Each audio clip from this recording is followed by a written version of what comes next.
Ang mga kwento ng pag-ibig, kwento ng buhay, at kwento ng pag-asa dito sa Barangay Love Stories. Love Stories.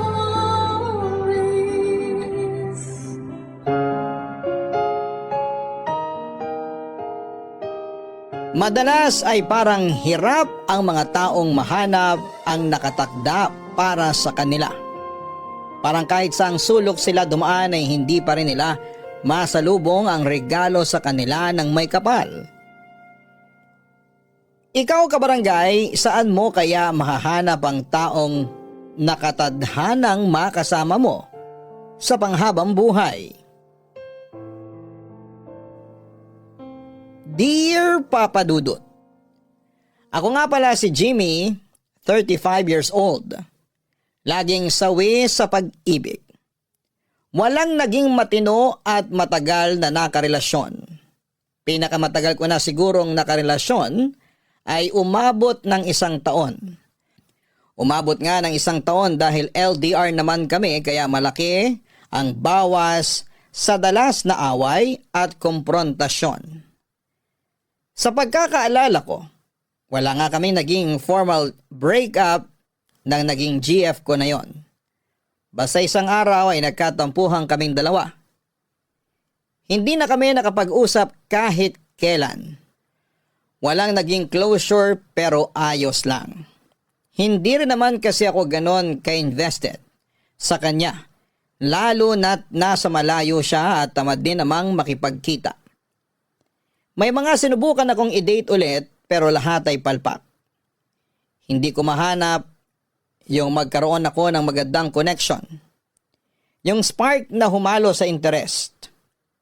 Yung bang marami kayong pwedeng mapag-usapan, yung lagi kang masasabik na makasama siya at hindi ka magsasawa kahit paulit-ulit na ang mga kwento niya. Yun ang gusto ko sa isang relasyon. Kaya lang malaspat, hindi ko pa yon nahahanap.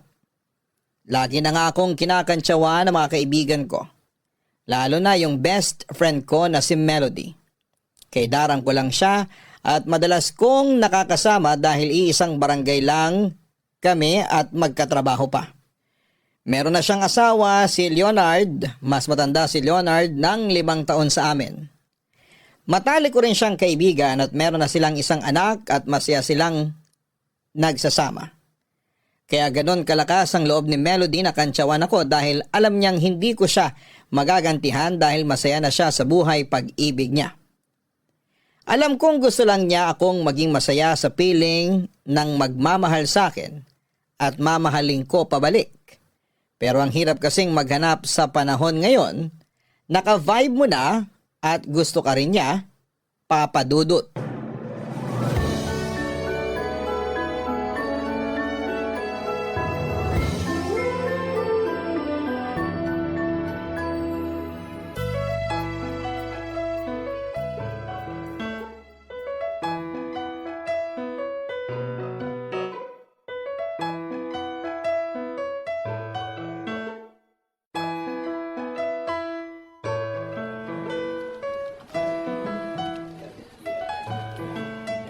Uy Jimmy, wag mo kakalimutan sa Sabado ha. Birthday ng inaanak mo. Pumunta ka. Hahabol ako.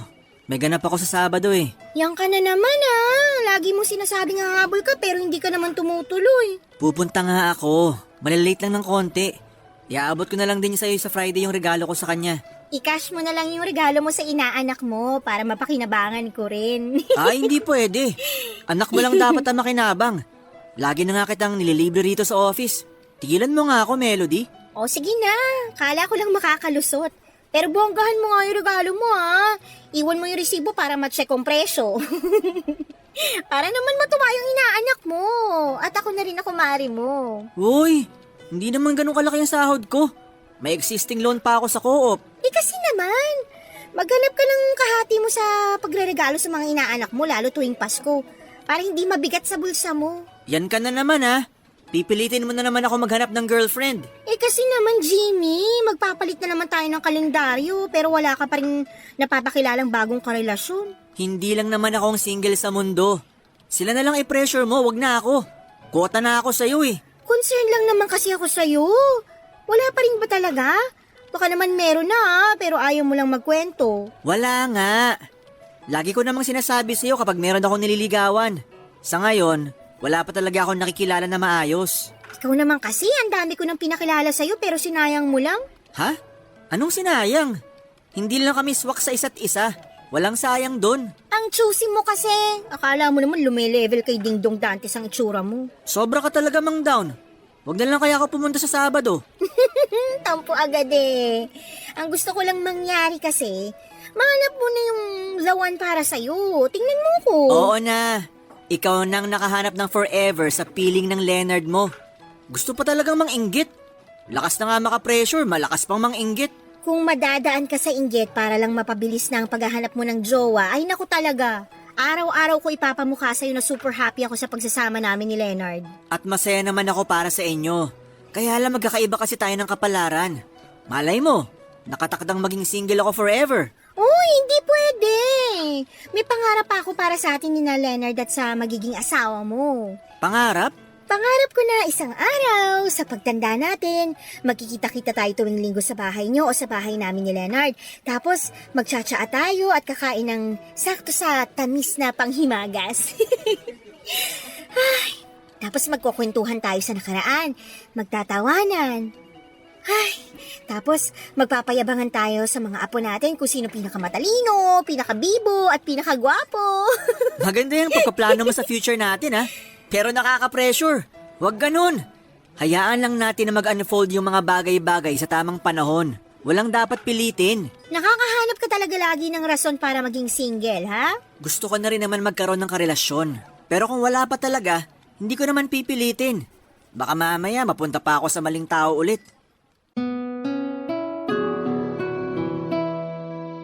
Nagkibit balikat na lamang si Melody sa sinabi ko. Alam ko namang wala na rin siyang pwedeng maidugtong para mapilit ako. Hindi naman ako naiinis sa ganitong pamimilit niya sa akin. Sanay na ako. Gusto lang kasi talaga niyang makitang masaya ako, Papa Dudut. Makalipas ang ilang sandali ay nagbalik na kami sa pag-aasikaso sa aming trabaho at tuluyan na ngang nakalimutan ang naunang pinag-usapan namin. At nang sumapit na ang uwian, may inabot si Melody na papel. Nakasulat doon ang cellphone number at Facebook account ng isang babae. Binulungan ako ni Melody na pwede ko raw itry na kilalanin ang babaeng yon. Katrabaho raw yon ni Leonard at hindi na ako lugi sa kanya. Nasa tamang edad na ang babae na nagngangalang Andrea. Katulad ko raw na laging sawi at gusto nang mag-settle down. Matagal kong tinitigan ang papel na yon, Papa Dudut. Hinintay ni Melody na sabihin kong kokontakin ko si Andrea para lamang tumigil na siya at umuo na lamang ako. Sinubukan ko namang kilalanin si Andrea. Pagka-uwi ko nga ng bahay, agad ko siyang tinext at in-add sa Facebook. Nagpakilala ako at sinabing ako ang nirereto sa kanya ni na Melody at Leonard. Mukha namang inaasahan na niyang magpaparamdam ako sa kanya. Nagkausap kami at napansin kong mahiyain siya, Papa Dudut. Kaya ako madalas ang bumabangka ng usapan. Nakakapagod kaya ang ganon. Gusto ko na nga sanang itigil dahil pakaramdam ko ay hindi yon magwo-workout. Kaya lang kasi panayang kumusta ni Melody kung nagkakamabutihan na raw ba kami ni Andrea. Kaya hinabaan ko pa ang pasensya ko. Baka naman kasi nagkakamali lang din ako. Inaya ko na rin siyang mag-date para mas maramdaman yung connection. Kaya lang ay nagkamali na naman ako. Dahil noong nag-date na kami, naramdaman kong hindi ko siya gusto. Hindi kami nagkakasundo sa usapan. Mabilis lang natatapos ang usapan at nagkakailangan pagkatapos. Kaya nasa kalagitnaan pa lamang kami ng date ay inaya ko na siyang umalis. Inamin ko sa kanya na hindi ko nafe-feel yung hinahanap ko. Tumango lamang siya at alam kong nasaktan siya pero tinanggap na lamang niya. Kinabukasan ay tinadtad ako ni Melody ng dakdak dahil nabalitaan na niyang nangyari sa amin ni Andrea, Papa Dudut.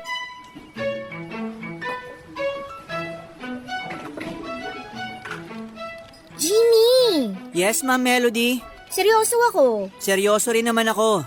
Ano bang problema? Bakit naman bigla mong binasted si Andrea? OA ka ah. Hindi naman siya naniligaw sa akin para bastidin ko. Pero parang ganun na rin yung ginawa mo kahapon, no? Sinabi niya sa akin na inayawan mo siya. May respeto pa rin naman yung pagkasabi ko sa kanya na mukhang hindi kami mag-workout. Kasi hindi ko ma-feel yung connection sa amin. Isang date pa lang kasi yun. Nagmamadali ka ba?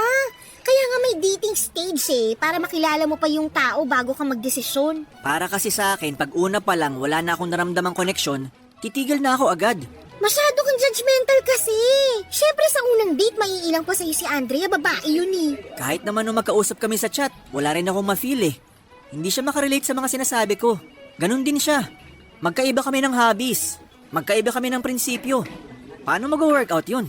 Kaya nga may opposites attract, diba? Ay, hindi umuubre yan sa akin. Alam mo, may narealize ako. Ano na naman yan? Ikaw talagang red flag sa lahat ng mga nakarelasyon at nakadate mo. Pwede. Aba, at hindi man lang dinipensahan ng sarili. Sa ayoko magmalinis. Mukhang sa akin naman talaga yung problema kaya wala akong relasyong nagtatagal. Pero didepensahan ko yung sarili ko. Sadyang hindi ko lang makita sa kanila yung hanap ko eh. Ayoko namang traidorin ang sarili ko at pilitin na magstay sa kanila kahit hindi ko sila gusto. Ay nako. Hindi mo kasi ako maiintindihan dahil wala ka naman sa sitwasyon ko. Para talagang give up ka na sa pag-ibig, no? Ano ba nangyari sa'yo? Sino bang nang trauma sa'yo para maging ganyan ka? Wag mo na ako masyadong problemahin, Melody. Masaya naman ako kahit wala. Sinasabi mo lang yan ngayon pero balang araw magsisisi ka na naging choosy ka. Sige ka. Alam mo, sa totoo lang, ikaw talaga ang tunay na red flag. Ang controlling mo. Hindi ko alam kung paano ka natitiis ni Leonard. And speaking of Leonard, nandiyan ang mahal ko. Leonard! Hi, Mahal. Uwi na tayo? Yes please. Hina-high blood ako rito kay Jimmy. Jimmy, nabalitaan ko yung nangyari sa inyo ni Andrea. Hindi mo talaga siya type? Maayos naman siya. Isa ka pa, Leonard. Bagay talaga kayo ng asawa mong si Melody. O sige na, hindi na kita tatanungin at baka masira pa ang araw mo. Pero sa Friday ha, huwag mong kakalimutan. Buti pinaalala mo. Munti ko na makalimutan. Yan ba yung pagbibihis niyo sa mga santo sa simbahan? Oo, sabi ni Father, mainam daw sana kung bago magtanghali andun na tayo.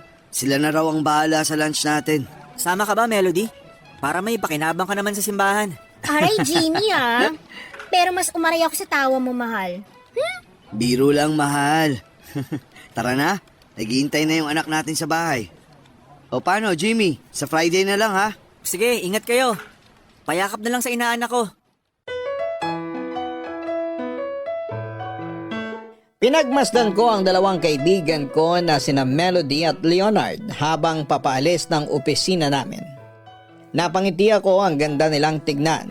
Ang gaan, nakakainggit kung ano man ang meron sila. Sana ako rin. Yun bigla ang naisip ko. Bigla akong nakaramdam ng lungkot at doon nag-sink in sa akin ang sinabi ni Melody na balang araw pagsisisihan ko ang pagiging choosy ko.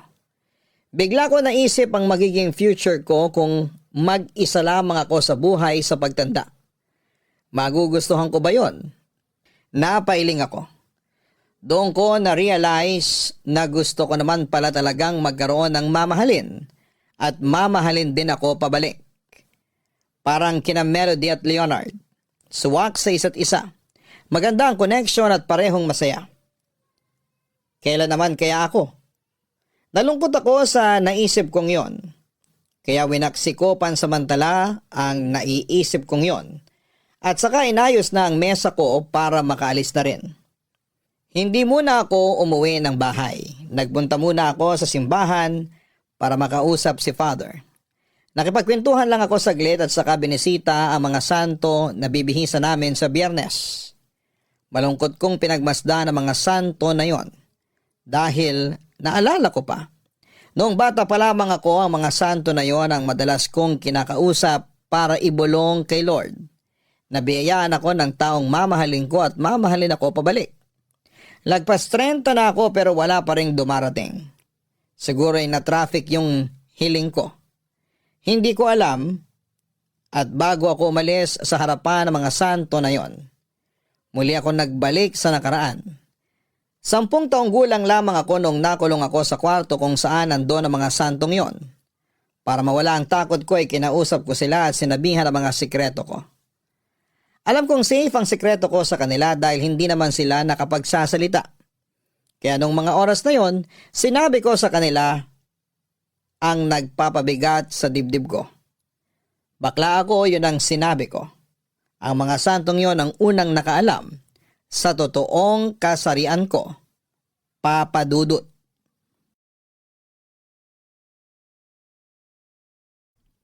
Sampung taong gulang ako nang aminin ko sa mga santo sa simbahan na bakla ako.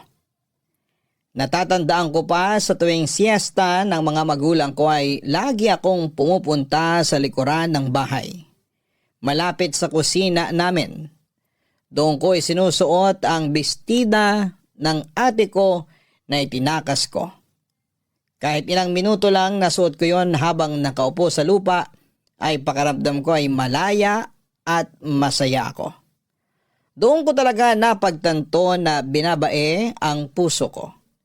Pero hindi ko yon magawang sabihin o ipahalata man lang sa pamilya ko. Lalo na sa nanay ko. Strikta kasi si nanay at taong simbahan pa siya. Siya nga tong madalas na pinapaalala sa amin na isang kasalanan ang maging bakla. Kaya paano ako makakaamin kung una pa lamang pinaramdam na sa akin ng nanay ko na kasalanan ang kasarian ko? Masisisi niyo ba ako na pinili kong aminin ang kasarian ko sa mga walang buhay na santo? Yun din ang dahilan, Papa Dudut, kung bakit sa pagtanda ko napilit ako makipagrelasyon sa mga babae. Hindi naman kasi ako totoong interesado sa kanila. Kailangan ko lang may ipakita sa nanay ko na babae ang gusto ko. Ayokong magkaroon siya ng kahit konting paghihinala sa akin. May sakit din kasi siya sa puso. Kaunting bagay lang na magpapasama sa kanyang loob ay mabilis nang maninikip ang kanyang dibdib. Kaya naman pinanindigan ko na lamang na makipagrelasyon sa babae. Inisip ko ngang mag-asawa na lamang din ang babae. Hindi dahil yon ang gusto ko. Pero yun lang kasi ang paraan para maging maayos pa rin ang lahat sa akin at sa pamilya ko. Kinalimutan ko ang kagustuhan kong makipagrelasyon sa isang lalaki. Sa gabi na lang nagkakaroon ng katuparan ang inaasam kong pagmamahal. Sa gabi kapag tahimik na ang paligid, kapag ako na lamang mag-isa. Niyayakap ko ang unan ko at iniisip na yon ang lalaking mahal ko. Leonard, ilabas daw natin yung 2 santo ron sa kwarto ni Father. Isama na raw natin sa lilinisan at bibihisan. Pero di ba walang kamay ang mga yun? Nahanap na raw yung mga kamay. Alam mo bang gawa sa ivory yung mga kamay nun? Sinuunang santo pala yung mga yun eh. Naaalala mo yung isang antigong santo na nasa kwarto noon ni Father? Yung purong ivory ang ulo? Uy, naalala ko nga. Kinakatakutan ko nun yun kasi parang buhay ang mga mata. Ako nga, lagi ko napapanaginipan yun noon. Tapos grabe ang takot ko nung inutusan ako ni Father na punasan yung namuong mga alikabok sa muka. Akala ko kakagatin na ako eh. Ang dami na pala nating santo na naabutan dito sa simbahan. Marami na rin yung mga nasira at nabasag. Tapos marami na rin dinonate mula sa ibang probinsya. Pero ito mga kaharap natin ngayon matitibay. Nakasama na natin mula pagkabata hanggang pagtanda. Andito pa kaya mga to kapag nagkaapo na tayo? Sana. Para naman mapasa natin sa kanila yung tradisyon ng pagtatahi ng mga damit at pagbibihis sa mga santo.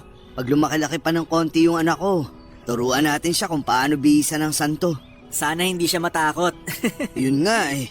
Kasi takot na nga siya sa mga maskot at manika. Sanayin mo siya rito sa simbahan.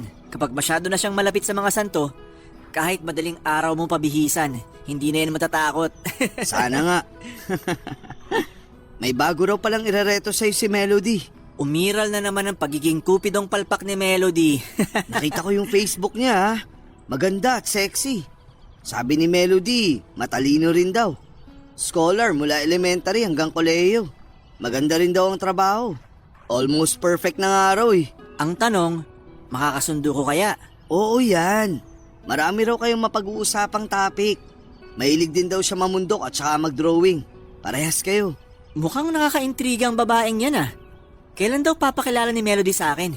Para mapaghandaan ko na. Wow, excited ah. Kailangan kong paghandaan. Kung hindi, sasabunin na naman ako ng misis mo. Nakakarindi na yung pagbubunga nga niya ah. Kung ayaw mo naman siyang makilala, wag mo nang pilitin.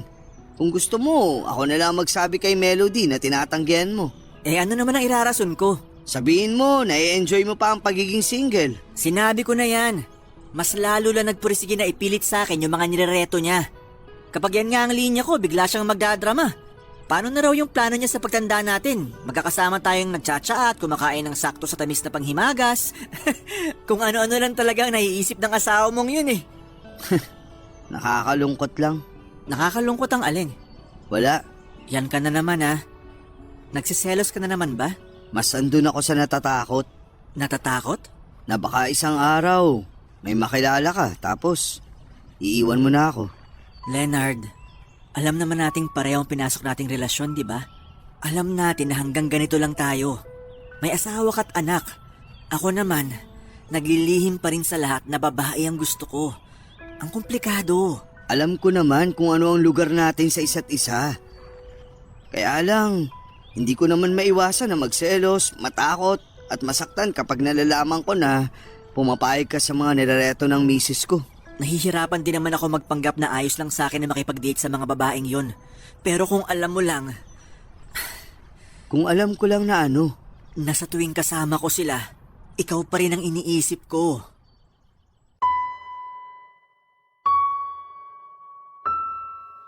Bukod sa mga santo, nalaman din ni Leonard ang tungkol sa kasarian ko. 15 anyos naman ako nang malaman ni Jimmy ang tungkol doon. Kinausap ko ang mga santo noon at naglalabas sa kanila ng sama ng loob dahil nahuli ako ni nanay na pinapakialaman ang mga bra ng kapatid kong babae. Inakala niyang ginagawang ko ng kabastusan ng mga yon. Pero sa totoo lang ay gusto ko lang namang isukat at maranasan na magkaroon ng dibdib. Pero kahit na gano'n ay hinayaan ko na lamang si nanay na mag-isip ng hindi maganda sa akin kesa malaman niyang kaya ko yung ginalaw ay dahil bakla ako.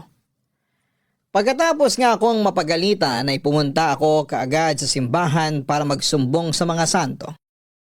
Hindi ko alam na narinig pala yon ni Leonard. Andun pala siya sa tagong sulo kung saan ay naharangan siya ng mga upuan. Doon pala siya umiidlip dahil hindi niya magawang makapagpahinga sa kanilang bahay dahil maraming tao at sobrang ingay. Nang matapos ako maglabas ng sama ng loob ay saka naman lumabas si Leonard para lapitan ako. Ang laki ng takot ko noong nilapitan niya ako. Inakala kong huhusgahan niya ako at isusumbong. Pero mabait niyang tinapik ang balikat ko at sinabing walang masama sa pagiging bakla. Mula noon, Papa Dudut, ay naging malapit na kami ng sobra sa isa't isa. Bukod sa mga santo ay meron na rin akong iba na napagsasabihan ng aking sekreto.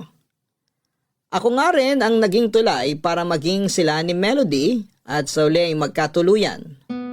Kahit sobrang sakit sa akin na makita yon dahil ang dalawang matalik kong kaibigan ang nagkatuluyan habang ako ay tuloy pa rin ang pagtatago sa tunay na kasarian ko.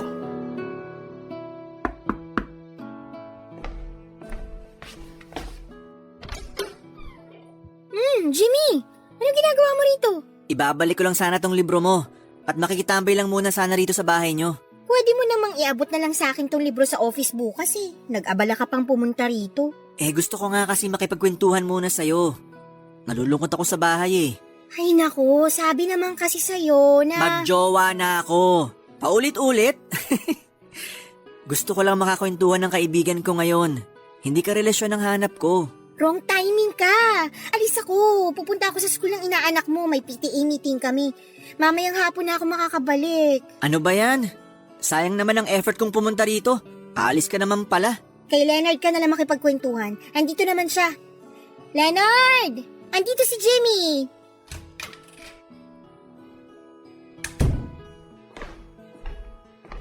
Uy, Jimmy!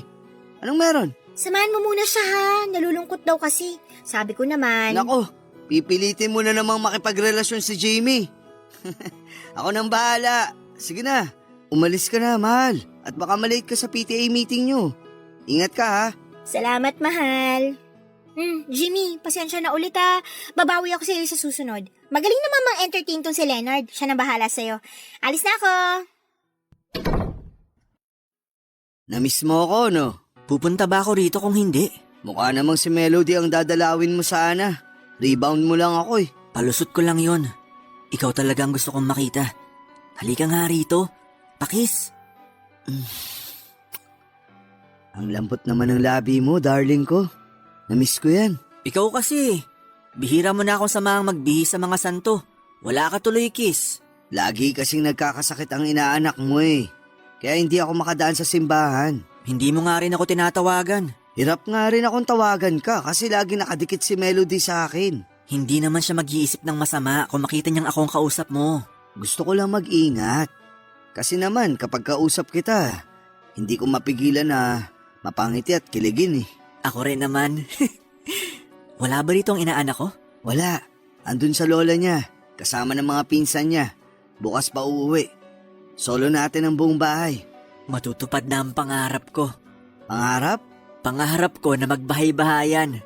Ako ang nanay, ikaw naman ang tatay. Hindi ka nga pala naka-experience maglaro ng bahay-bahayan ng mga bata tayo. Naranasan ko naman. Kaso laging role ko anak o di naman kaya katulong. Ngayon, pwede na ako maging nanay. At ako naman ang mister mo. Ako ang mag-aalaga sa'yo. Sana matraffic si Melody pa uwi para mahaba-haba ang oras natin. Pwede ko naman siyang utusan na mamalengke na para mas mahaba ang oras natin. Sige na, text mo na siya para masulit ko naman ang maging misis mo. Kahit ilang oras lang. Sulitin na kaya natin ngayon sa kwarto. Tara. Tara.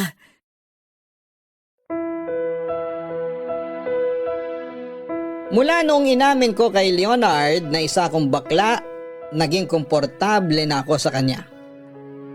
Sa unang pagkakataon ay nagkaroon ako ng isang taong makakaunawa sa sitwasyon ko. Kaya lihim ako nagkagusto sa kanya, Papa Dudut. Nilihim ko dahil alam kong lalaking-lalaki siya noon. Marami kasi siyang binibida sa akin ng mga babaeng crush niya. Marami rin siyang naging karelasyon. Kaya naman nawala na ako ng pag-asa na mapapansin niya ako higit pa sa isang kaibigan. Nakontento na lamang ako na idinikit-dikit sa unan ko ang ID niya. Napalihim kong kinuha sa bag niya noong minsang nakaidlip siya sa simbahan. Niyayakap ko ang unan na yon at ini-imagine kong si Leonard yon. Kontento na ako sa ganoon noon dahil alam kong yon lang ang pwede kong maranasan. Siya lang ang lalaking natipuhan ko. Kahit nga noong naging sila na ni Melody, hindi natapos ang paghanga ko sa kanya. Ginalingan ko na lamang lalo ang paglilihim sa nararamdaman ko. Noong kinasal silang dalawa, ako pa ang best man. Sobrang sakit kaya na makita mo ang lalaking mahal mo na nasa tabi mo sa altar at inaabangan ng paglalakad sa altar ng babaeng pinili niyang pakasalan. Yun nga siguro ang pinakamasakit na naganap sa akin noon. Pagkatapos ng kasal nila ay unti-unti ay tinuruan ko ang sarili kong kalimutan na siya. Pero makalipas lamang ang 2 taon pagkatapos ng kanilang kasal. Habang binibihisa namin ang mga santo para sa nalalapit naming pista ay bigla na lamang akong hinalikan ni Leonard.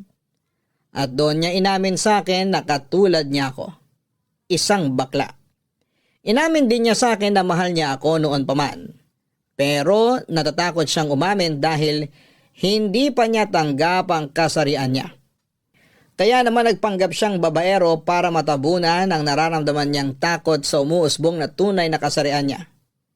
Hanggang isang araw ay napagod na siyang magpanggap. Mas lalo lang umigting ang kanyang kagustuhang umamin nang umiiwas na ako sa kanya.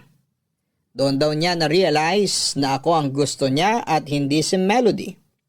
Mula noon ay naging malaya at patago kaming nagmamahalan.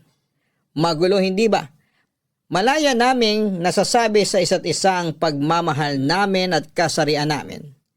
Pero patago naming ginagawa yon para protektahan ang mga taong iba ang tingin sa aming dalawa Papa Dudut. Sa mga unang buwan na naging magkarelasyon kami ni Leonard, lagi kaming nagtatago. Lagi kasi kaming takot. Sa simbahan kami madalas nagtatagpo at dinadahilan ang mga inaayusan naming santo. Sino ba namang maghihinala kung gagamitin ang simbahan bilang dahilan, hindi ba? Patawarin na lang kami pero yun lang ang nakita naming paraan para maranasan naming magmahalan kahit sandali lang. Ilang taon din naming ginawa yon, wala namang nakahalata. Kahit si Father man o si Melody, wala rin kasing CCTV sa simbahan namin. Ang mga santong inaayusan namin nasa isang pribadong kwarto. Kaya malaya naming nagagawa doon ang mga gusto namin. Doon nga rin unang may nangyari sa amin. Piniringan namin ang mga santo para hindi kami mailang sa kanilang mga mata. Hanggang sa yun na nga ang nakasanayan namin. Isang araw, wala ng mga piring ang mga santo. Hinayaan na naming makita nila ang mga bagay na ginagawa namin. Sa una, nakontento kami sa ganong gawain. Nasa tuktok kasi kami ng saya at wala kaming nakikitang magiging problema. Basta lagi lang kaming magkasama. Pero habang tumatagal ay naiisip namin kung hanggang gano'n na lang ba kami. Bigla kaming makakaramdam ng lungkot. Lungkot na mauuwi sa pananahimik sa takot na kumprontahin ang katotohanan. At ang pananahimik na yon madalas ang dahilan ng away namin dahil hindi namin ma-express ng maayos ang nararamdaman namin. Wala kaming buong karapatan sa isa't isa. Iyon ang problema. Alam naming hiram lang ang bawat sandali na magkasama kami. At kapag napagod na si Lord na makita kami sa ginagawa naming pagtatago, baka isang araw ay bawiin na niya yon at ipaalam na sa iba ang aming sekreto. Iyon ang kinakatakutan namin, pero ayaw naman naming solusyonan. Mahal namin ang isa't isa, sigurado na yon. Pero hindi naman porket nagmamahalan kami ay pwede na kaming maging tama. Mali pa rin kami. Pero hindi naman kami makahinto dahil kahit alam naming bawal, gusto pa rin naming ituloy. Papa Dudut.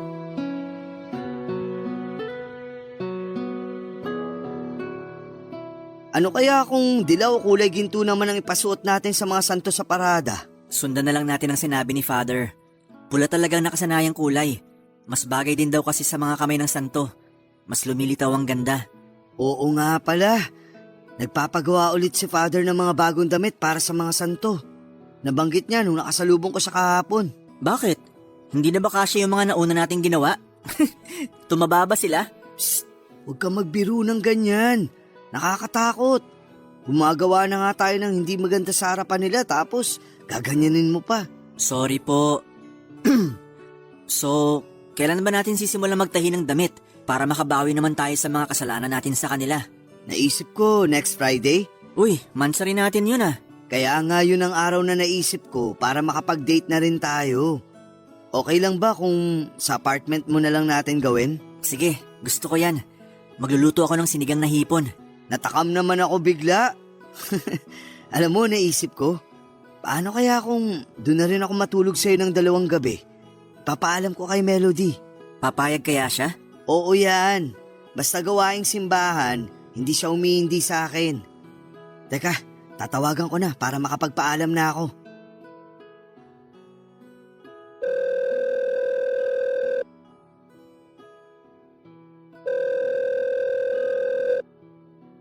Hello, mahal. Tapos na kayo dyan ni Jimmy? Hindi pa eh. Baka late na ako makauwi kasi mag-uusap pa kami para sa mga tatahiing damit ng mga santo. Magtatahi kayo ulit? Di ba marami pa silang mga damit? Baka naman hindi na magkasya sa aparador nila yan ha. Dami na nilang OOTD. Sana all. Uy, huwag ka nagbibiro ng ganyan sa mga santo. Masama yun. Ay hala, sorry. Nasobrahan na naman ako sa biro. Anong oras ka ba makakauwi sa bahay para sabay na tayo mag-dinner? Mauna ka na lang kaya. Kasi baka matagalan tong usapan namin ni Jimmy. Marami kasing plano si Father para sa mga damit na pinapatahi niya eh. Parang gagamitin na ata sa mahal na araw. O sige, wala namang problema. Basta mag-iingat kayo Tsaka nga pala, mahal. Ipapaalam ko lang na next Friday na kami magtatahi ng damit ng mga santo. Ayos lang ba kung linggo na ako ng umaga umuwi sa atin? Doon muna ako kay Jimmy matutulog para matapos na agad yung mga tatahiin namin. Maproseso kasi yun eh. Naku mahal, wag namang Biyernes. Nakalimutan mo na ba? Birthday ni Papa yun. Pinapapunta niya tayo sa Batangas. Doon na raw tayo hanggang linggo ng gabi. Naku, oo nga pala. Sorry ire-reschedule na lang namin ni Jimmy. O shit, magluluto pa ako mahal. Update mo na lang ako kung anong oras ka makakauwi Love you. Love you too. Bye. Jimmy, Alam ko, narinig ko. Hindi siya pumayag. tama lang naman ang rason. Birthday pala ng papa ni Melody at kailangan namin pumunta sa Batangas. Ah, okay, edi happy birthday. Nagtatampo ka ba? Nagtatampo? Hindi Bakit naman ako magtatampo? Alam ko namang kabit lang ako.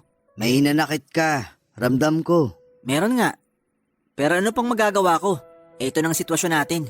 Sana naman maintindihan mo. Hipit din ako sa sitwasyon eh. Babawi na lang ako. Pumahig pa rin naman si Melody na matulog ako sa apartment mo para makapagtahi na tayo. Pero sa Biyernes kasi ang monthsary natin. Tatawagan na lang kita noon, ha? Huwag ka na magtampo. Babawi ako, promise. So ako na lang magsiselebrate ng monthsary natin sa Friday? Kasama mo ko, syempre. Pero hindi kita pisikal na masasamahan. Basta, tatawag ako sa'yo sa Friday. Kahit wag na. Unahin mo na lang si legal wife. Ayan ka na naman, ha? Ayoko makipag-away sa'yo ngayon. Tapusin na lang natin tong ginagawa natin para makauwi na. Maaga pa ang pasok ko sa trabaho bukas. Jimmy naman. Leonard, tingnan mo ang mata ng mga santo. Hinuhusga na nila tayo. Huwag na tayo magpumilit sa mali para hindi na tayo mag-away. Pakiabot na lang yung basahan para mapunasan ko na yung mga leeg nila.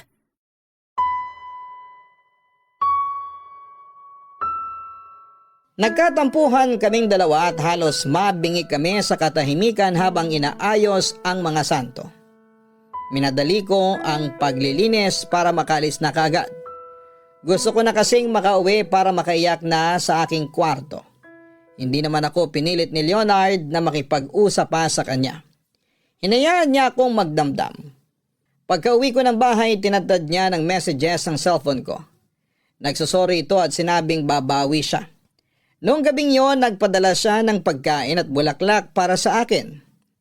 At kahit papaano ay nalusaw na naman ang puso ko sa ginawa niya. Ang rupo ko talaga pagdating kay Leonard. Hindi ko siya magawang kamuhian.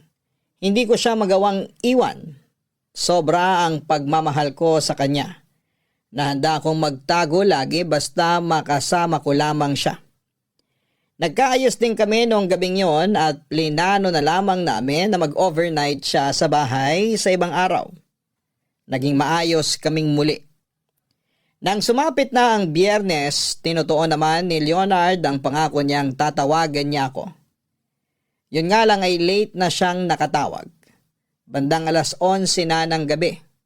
Sinabi niya na pinatapos muna niya ang selebrasyon ng kaarawan ng tatay ni Melody. Naintindihan ko naman yon. Naging extra malambing si Leonard sa akin, lalo't alam niyang may tsansa na magtampo ako ulit.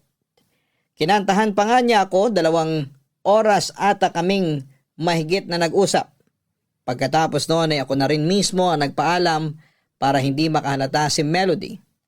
Naging maayos naman kahit papaano ang monthsary naming yon kahit na hindi kami magkasama. Umaasa na lamang ako na babawi siya sa susunod. At nang makabalik na sila sa Maynila, muli na naman kaming nagkita sa simbahan dahil namiss namin ang isa't isa. At pagka-uwi ko ng bahay, nadatnang ko na lamang si Melody sa labas ng bahay ko. Inaabangan ako. Grabe ang kaba ko. Lalo't nakita ko ang kakaibang lungkot sa kanyang mga mata. Papadudot.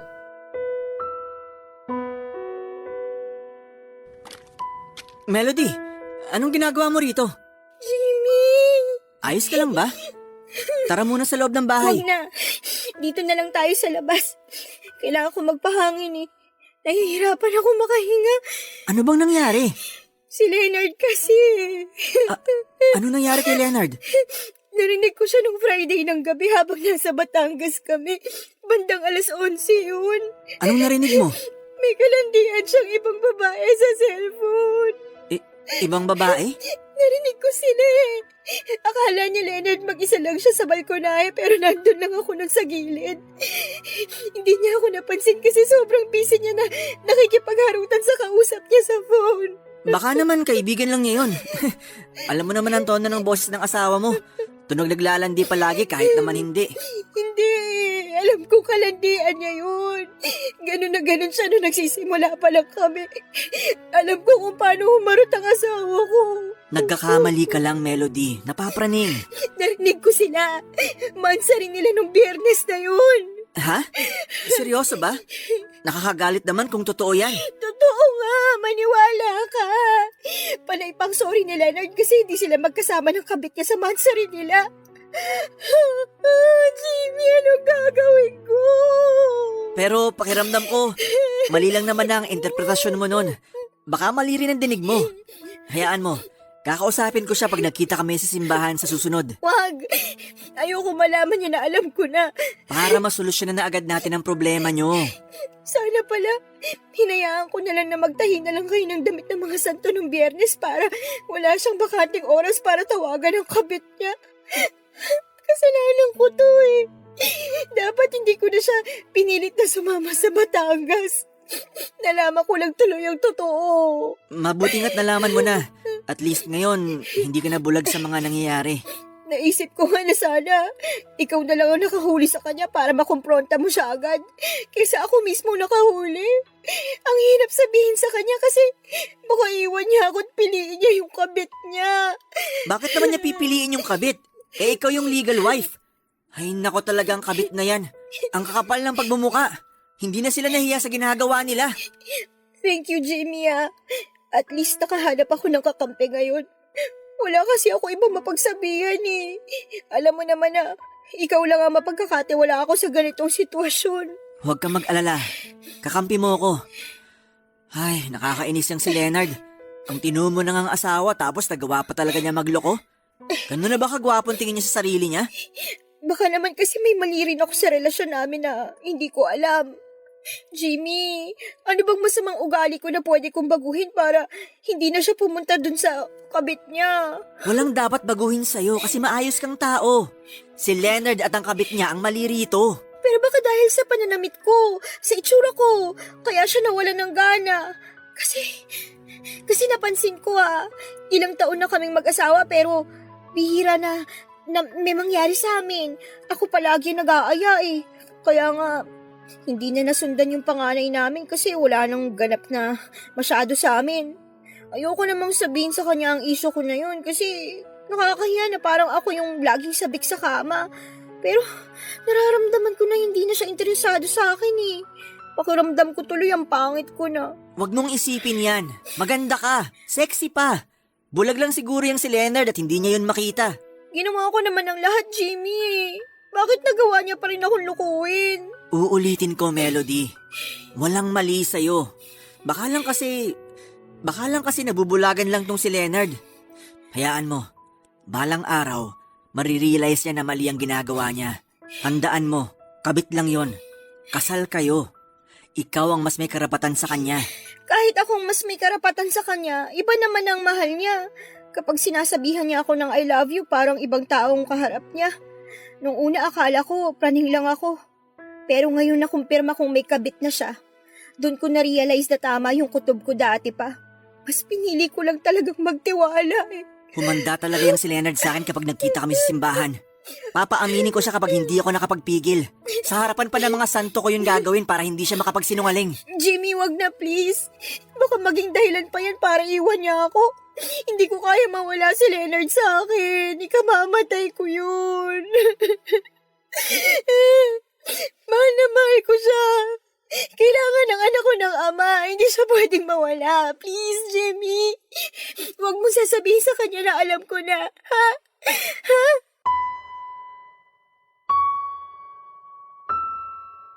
Tinitigan ako ni Melody para mangako sa kanya. Ako naman ang nanginginig noon at hindi makatingin man lang kahit saglit sa kanya. Pero wala na akong ibang choice. Tumango na lamang ako at saka siya niyakap. Doon na napahagulhol si Melody. Pati ako ay napaiyak na. Naawa ako sa best friend ko, Papa Dudut. Kasalanan ko yon, pero hindi ko naman kayang mawala si Leonard sa akin. Alam ng Diyos kung gaano ko siya kamahal at hindi ko pa siya kayang bitawan. Pero alam kong kailangan ko nang umiwas lalo't alam na ni Melody na merong kabit si Leonard. Mabuti na lang at hindi niya alam na ako ang kabit ng asawa niya. Kung galit na noon si Melody, paano pa kaya kapag nalaman niyang ako na best friend niya ang kabit ng mahal niyang asawa?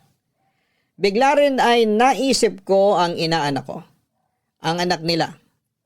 Para akong sinuntok sa sikmura nang maisip kong sinisira ko ang pamilya niya. Masyado pa siyang bata para masaksihan ang ganitong klase ng gulo. Kaya naman sa huli naisip ko na ang dapat kong gawin. Umiwas na ako kay Leonard. Hindi ko sinabi ang dahilan ng pag-iwas ko.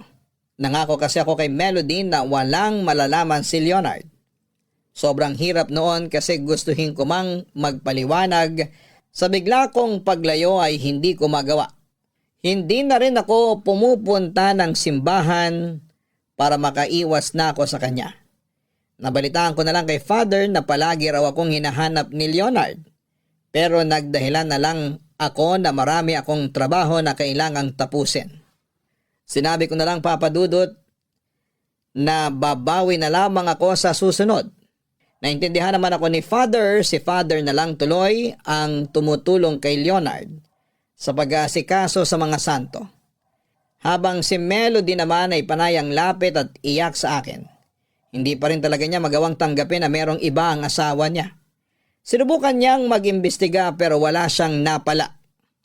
Hindi niya nalaman kung sino ang kabit ng asawa niya. Kahit papaano ay nakahinga ko ng maluwag dahil nga wala pa rin alam si Melody. Pinagdarasal ko na gano'n na lang palagi, Papa Dudut. Hindi ko nga binigyan ng eksplanasyon si Leonard sa pag-iwas ko. Lagi niya akong mini-message at sinusubukang tawagan pero ni isa ay wala akong sinagot. Hanggang sablin ako na nga siya. Sinubukan din niyang pumunta sa opisina namin para kunwari ay susunduin si Melody pero kapag gano'n na, lagi ako nagdadahilan na nagbabanyo ako. Nahalata yun ni Melody pero mabilis lang akong nakaisip ng dahilan. Sinabi ko sa kanya na galit ako kay Leonard sa ginawa nitong panloloko sa kanya. Tinanggap naman yun ni Melody at naintindihan ako. Kaya sa tuwing pupunta si Leonard sa opisina, binabalaan ako kaagad ni Melody para hindi na kami magkita pa. Tinis ko ring huwag munang magsimba sa takot na baka roon ako makorner ni Leonard. Iniwasan ko rin ang mga lugar na madalas kong dinadaanan dahil alam kong hindi titigil si Leonard hanggat hindi ako nakakaharap. Sa bahay, sinubukan niyang magpunta pero laging nakasarado lahat ng mga bintana at nakapatay pa ang mga ilaw. Pinamumukha ko talagang walang tao para kahit na anong katok niya. Walang magbubukas. Ilang beses siyang nagpabalik-balik sa bahay para lamang matsyempohan ako. Pero nabigo siya. Nagiiwan siya madalas ng sulat at sinusuksok niya yon sa pintuan ko. Hindi ko na nga binabasa dahil alam kong kaya niya akong makuhang muli sa mga salita niya. Ang mga sulat na yon ay diretso kaagad sa basurahan. Kailangan kong maiwasang maging marupok sa kanya. Kailangan ko na siyang kalimutan bago pa makahalata si Melody. Nabigyan ako ng warning ni Lord at kapag pumalya at hindi pa rin ako nakinig sa kanya ay baka mauulit ang paghahagilap ni Melody sa kabit ng asawa niya at maituro na ako sa direksyon niya. Yon ang dapat kong iwasan. Pero dahil nga naguguluhan si Leonard dahil wala siyang kalam-alam sa pag-iwas ko sa kanya kaya naging makulit ito na makita ako. Isang hapon hindi ko inakala na buong araw pala siyang naghintay sa labas ng bahay. Hindi siya pumasok sa trabaho para lamang makaharap na ako at wala na akong takas.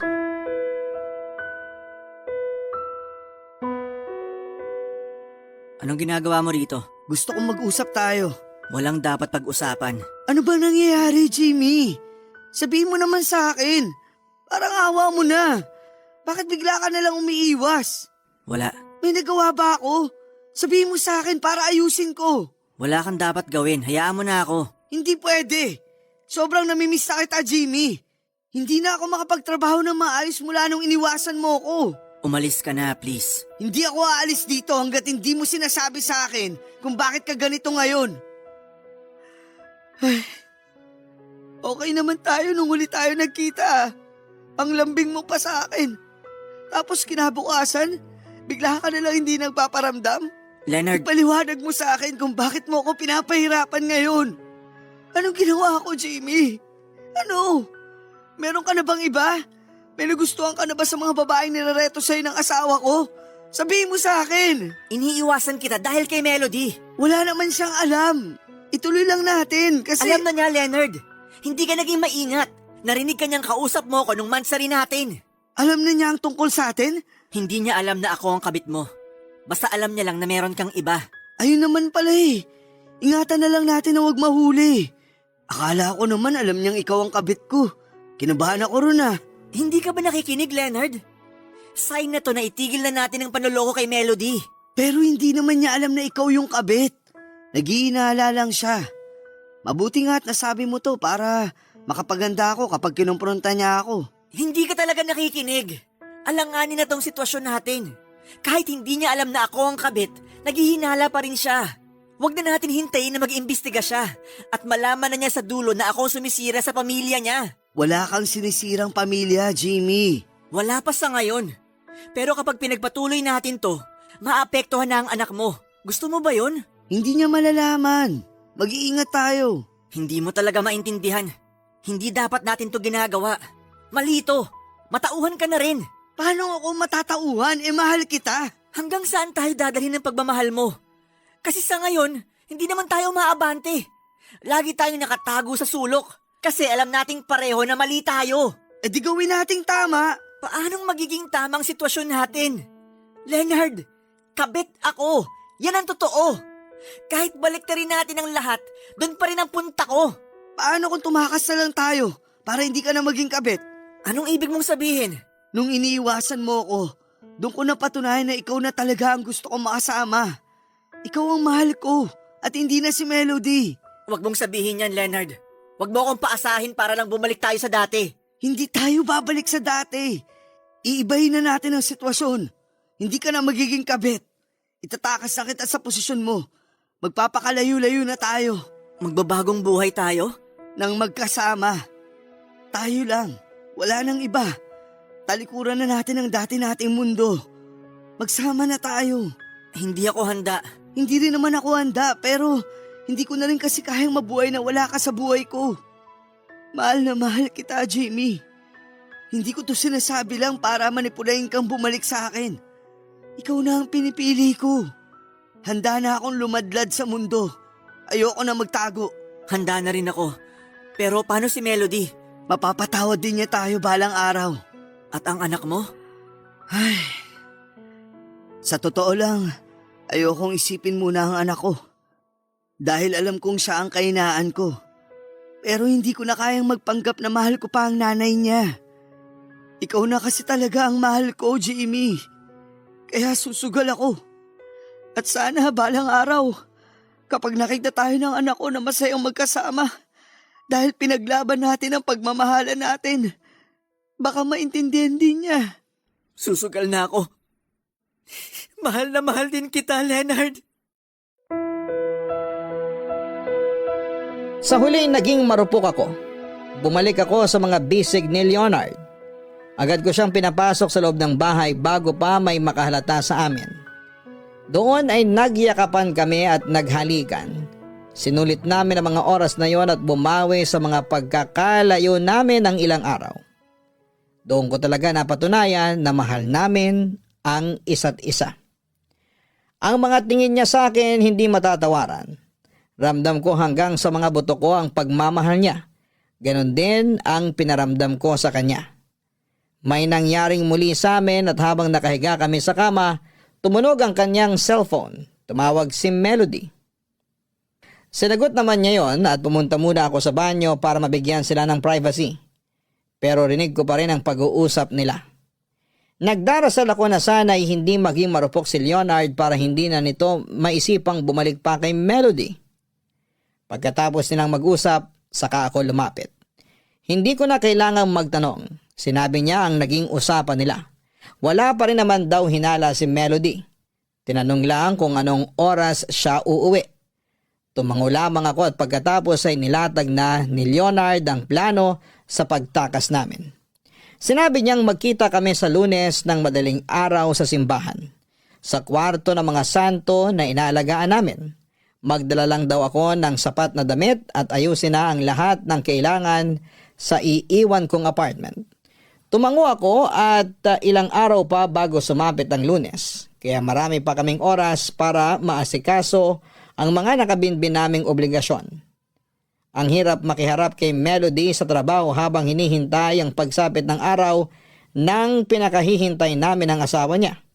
Pero kailangan kong magmukhang inosente para wala siyang mahalata. At nang sumapit na ang Lunes ng madaling araw ay nagmadali na akong lumabas ng bahay para pumunta na sa simbahan sa kwarto ng mga santong inaalagaan namin. Nang makarating na ako roon ay ando na si Leonard na buo ang ngiting nakatingin sa akin, Papa Dudut. Akala ko hindi ka na darating eh. Pwede ba naman yun? Ready ka na? Sure na ba tayo sa gagawin natin? Oo, kailangan na nating lumayo rito. Paano mag-ina mo? Ngayon ka pa ba mag-aalangan? Tsaka na natin sila problemahin kapag nakalayo na tayo. Baka hindi tayo makaabot sa barko. Tara na. Saka nyo na kami po problemahin kapag nakalayo na kayo? Iba rin kayo, no? Iba? Melody, magpapaliwanag kami. Wala kang dapat ipaliwanag, traidor ka! Ikaw ang una kong nilapitan nung kinutuban na ako. Pinaramdam mo pa sa akin na galit ka sa panluloko ni Leonard. Eh, kasabot ka naman pala! Kabit ka! Huwag mong tasan ang boses mo, Melody. Baka magising si Father. Maganda nga na magising lahat ng tao rito sa simbahan para malaman nila ang kademonyohan nyo. Ang lakas din ng loob nyo, no?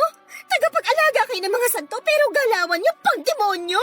Nagmahalan lang kami, Melody. At nagmahalan din kami ni Leonard pero hindi ako tumapak na ibang tao. Pero ikaw, Jimmy, tapak na tapak ako sa ginawa mong pantatraidor sa akin. Best friend kita, pinagkatiwalaan kita. Bakit mo ako ginilito? Hindi ko sinasadya. Hindi sinasadya! Ilang taon niyo na pala akong niloloko, pero sasabihin mo ngayon na hindi mo sinasadya. Walang maniniwala sa'yo. Paano mo na lamang ilang taon na kami? Kasi hindi ako ganun katanga tulad ng iniisip niyo. Nag-imbestiga ako ng tahimik. Buong akala niyo wala akong alam. Hindi kayo maingat. Kayo ang mga tanga. Melody, patawarin mo kami. Mahal namin ang isa't isa. Mga demonyo kayo! Paano niyo nagawa sa amin to ng anak mo, Leonard? Paano? Paano mo nasisikmurang makipagsiping sa akin habang sumasawsaw ka sa best friend ko? Tsaka ako na ipapaliwanag ang lahat kapag kalmado na tayong lahat. Huwag mong asahan na kakalma pa ako matapos kong malaman ang lahat tungkol sa inyo, mga hayop kayo! Bagay kayo sa impyerno! Doon kayo magsama! Doon niyo ipagmalaki panluloko niyo sa amin ng anak ko! Melody, mapapatawad mo rin kami balang araw. Yun ba ang inaakala mo? Sa tingin mo, makakaya ng oras na patawarin ko kayo? Tanga ka kung yun ang iniisip mo. Kahit tumawid na kayo sa kabilang buhay, hanggang doon hindi ko makakalimutan tong ginawa nyo. Hindi ko kayo patatawarin. Masakit sa akin na abandonahin kayong mag-ina ko. Pero mahal ko na si Jimmy. Hindi na magbabago ang isip ko. Magpapakalayo-layo na kami para makalimot ka na rin sa akin. Ginawa ko naman ang lahat, Leonard. Wala kang pwede maireklamo sa akin kasi naging mabuti akong asawa sa'yo. Lahat ng pangangailangan mo binigay ko. Kaso hindi ikaw ang kailangan ko. Huwag mo nang palalain pa ang sitwasyon, Leonard. Huwag mo nang sabihin yan. Eh, nasabi na niya. Kahit bawiin yung sinabi niya ngayon, nakatatak pa rin yun sa isip ko at babaunin ko yun hanggang hukay. Huwag ka naman magsalita ng ganyan. Kung Diyos nga marunong magpatawad. Mas hindi ako Diyos kaya hindi ako magpapatawad! At tatandaan niyo, kahit saan kayo pumunta... Melody, ano nangyayari sa'yo? Ayos ka lang ba? Hindi ko kayo patatahimikin, dalawa! Leonard, dinudugo si Melody. Itakbo na natin siya sa ospital. Halika na, Melody. Kaming bahala sa'yo. Huwag niyo akong hawakan! Ang anak ko! Ang anak ko! Baby, kumapit ka! Kumapit ka, parang awa mo na! Mga hayop kayo! Buntis ka? Tara na, Leonard. Hayop! Halina natin siya sa ospital, parang awa mo na. Tara na!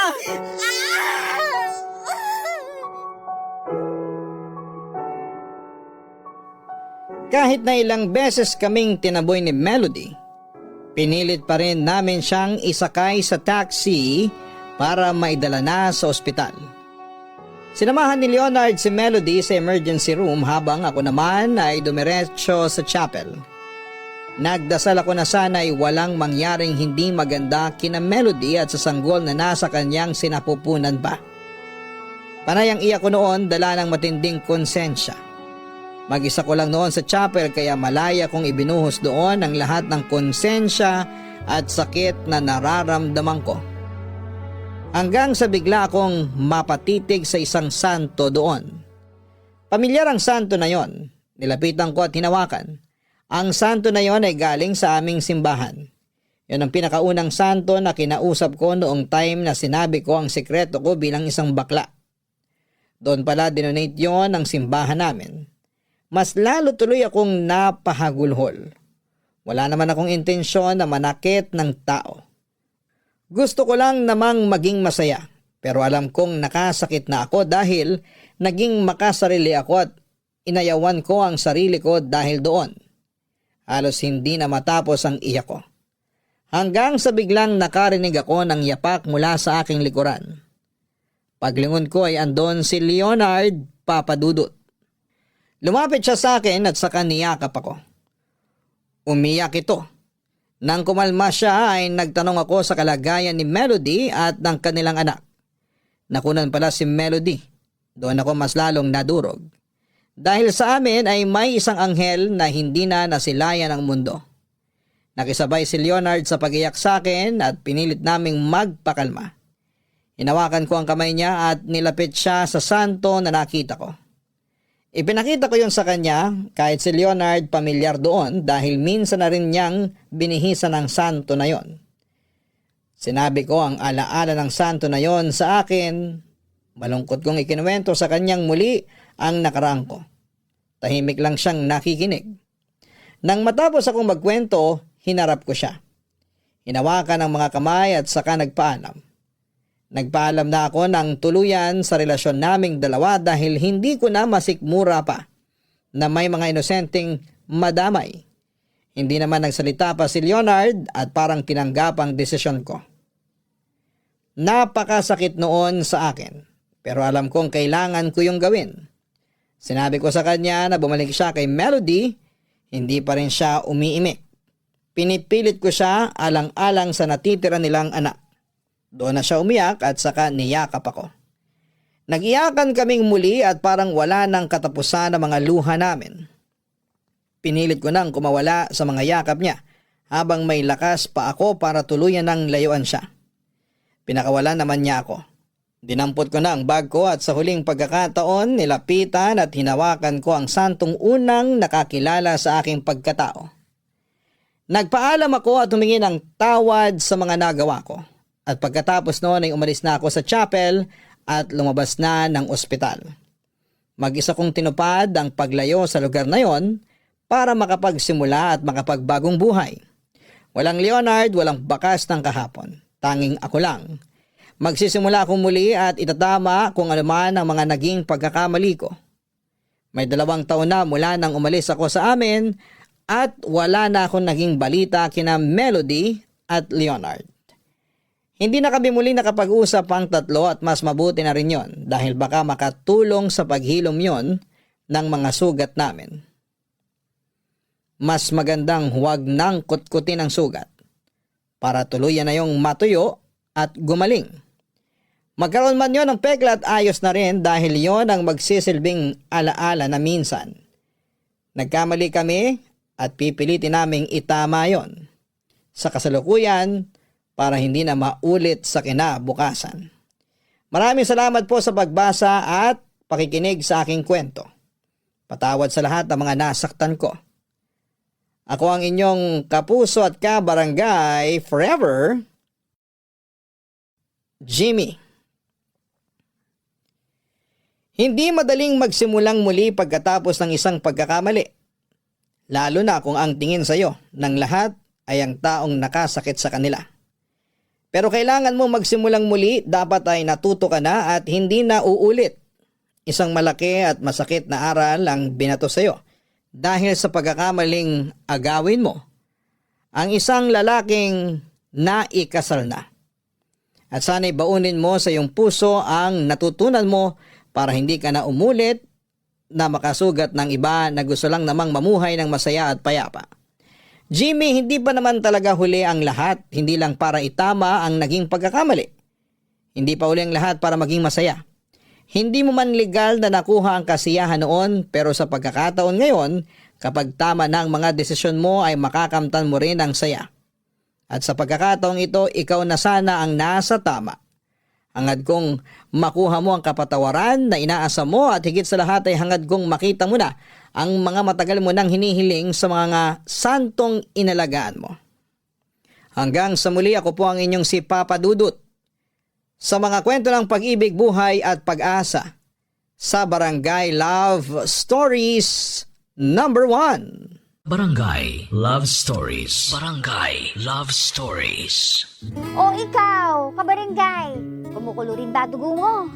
Pwede kang mag-iwan ng comment sa ating comment section.